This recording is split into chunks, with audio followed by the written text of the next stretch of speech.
Infatti si aveva anche il vigneto, si aveva piantare, si aveva che si faceva il vino e tutto qua. Che vino avevi? È bianco, è anche buono, è anche americana, ma buona, sa la vigna buona dove si può parlare perché lei sulla la sabbia, allora l'era un coso che veniva bene, insomma.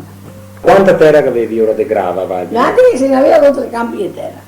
Infatti si tenia sto tocco di terra tanti anni, infatti lavoro ancora adesso, che qui che non mi porta via il piave, che ne ancora adesso un tocchetto.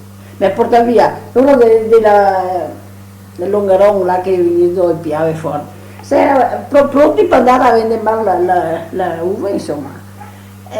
E sono trovati che l'acqua legnista così alta dai vite, mi si è portato via vite e uva tutto quanto che ne era su.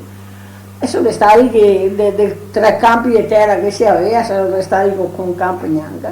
Aveva proprio portato via Sì, terra? sì, proprio mangiato completamente, si aveva telponi, insomma, tutte le piante che ne era roba di legname grossa. Che piante era? Telponi, cosa era? Telponi salesi, insomma, roba che si aveva su era tutta andata. I pioppi, quella bianchi, blanca, così si chiama. Anche neri? È un aereo, tante. E abbiamo portato via tutto? Tutto Nell'ottobre del 63, poi sei venuto a Ionta. E l'altri stavi proprio andando a vendere quel giorno? L'avevi già scommissiato? Con le bestie si aveva ben messi sotto il po' sentito un rumore che viene e va il piave era fin qua sotto il casello, qua dalla ferrovia, insomma, si sente tutta da un cantone all'altro del piave. Fin proprio dalle crode che viene qua sulla ferrovia.